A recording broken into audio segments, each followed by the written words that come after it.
आंनि फिसाया गोबाव समनिफ्रायनो 2021 निफ्रायनो गेस्ट्रिक आलसार जानानै बेमाराव भुगिनानै दङ। फार्स्टआव अपारेशनबो जाबाय, बिनि उनावबो दासिमबो मोजां क्लियार हामाखै बियो। फार्स्टआव अपारेशन जानायाव गोबां लाख थाखा रां थांबाय। अपारेशन जाजेननायावनो 22 लाख थांदों। ओमफ्राय दिनैसिम बिदि ट्रिटमेन्ट लायै गोबां फैसा थाखा थांजोब्बाय। गारि मथर सब सना रुपा हा गासैबो थांजोब्बाय। दायो बेखौ फाहामथाय होनो न'खर जेबो राहा लामायानो गैला। रायजोफोरनियाव एसे अनसुंथाइ मोनगोन साननानै आङो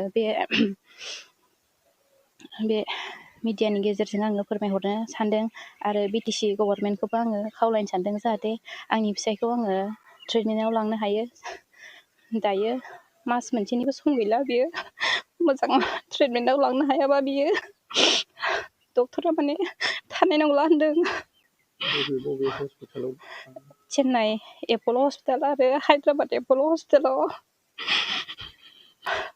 बिनि उदैया अपारेशन जाखांनानैबो फारसेथिं पेकेटसो लायो। बे पेकेटआ माने सानसेयावनो दैलि चेन्ज खालामबाय थानांगौ। बे पेकेट खिग्रा पेकेट लाग्राया मोनसेयावनो 1000 लायो। बेफोर खरसखौबो एकदम माने दायो दिहुननो हाला बायदि जाबाय आरो बेथ' बे दायो बेहा गोदोनायावबो स्टिम सोनानै दोनदों। बेखौ माने 3 मान्थ्सआवनो चेन्ज खालामबाय थानांगौ जायो। बेखौ चेन्ज खालामाबाथाय बियो थानाय नंला आरो। दासिम बेसे गोबाव जाखो? दासिम 2021 निफ्राय दायो 2026 जाबाय। बिसिमहालागै दायो बियो माने क्लियार मोजां जायाखै आरो। आं BTC सरकार हाग्रामा सारनिफ्राय आङो अनसुंथाइ लुबैदों बेखौ ट्रिटमेन्टआव लांनो थाखाय। हायोब्ला रायजो राजायाबो एसे अनसुंथाइ हरदो। न'खरनिफ्रायथ' गोबां नायबोबाय, गोबां लाख थांबाय, माने जेबो थाइसेबो सम्पति गैखाला। बिजनेस गासैबो धंस जाजोब्बाय बे बेमारनि थाखायनो। हाग्रामा सारखौ अननानै आंनिसिम हेफाजाब होगोन होननानै आङो खावलायनाय थाबाय। गोजोन्थों। हलिनि बिदा बिथाङा गोबाव सम जाबाय बेबायदि केन्साराव गोग्लैनानै थानाया। ओमफ्राय गोबां रांबो थांबाय। बेनिखायनो आं दा मोनसे ससियेल मिडियानि गेजेरजोंहाय जोंनि जिथु हाग्रामा सारनि जिथु गभमेन्ट बे साइडनिफ्राय माने जोंनि प्रहलाद सार, रिन्जय सार, बिक्रम सार आरो बेबायदिनो कास्टम सार बिथांमोनहा जिहेतु एजुकेसननि मा होनो अनसुंथाइफोर होलागासिनो दं। बेफोर होनायखौ नुनानै जेन आंबो सानदों आरो जेनेबा बिथांमोनहा जेन आंनि फंबायखौहाय माने अननानै जेन बिथांमोनहा जेन बिनि थाखायबो एसे अनसुंथाइ होयो। आं बेखौहाय माने खावलायनाय थाबाय बिथांमोनखौहाय।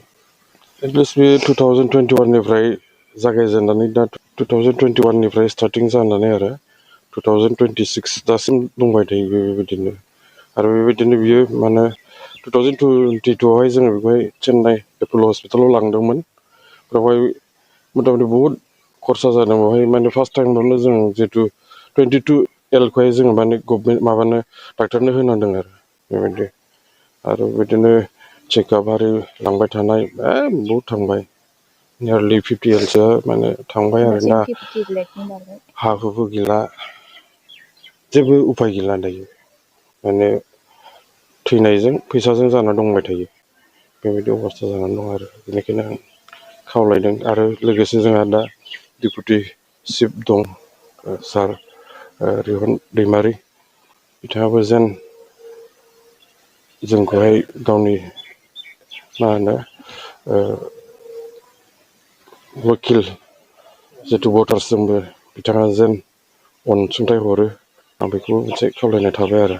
लोगोसे रायजो राजाफोर जेसेबांनाखि दङ बिथांमोना जेन अननानै बिनि थाखाय थाइसे थाइनैबाबो जेन मदद होयो। आं बेखौबो खावलायनाय थाबाय बिनि थाखाय।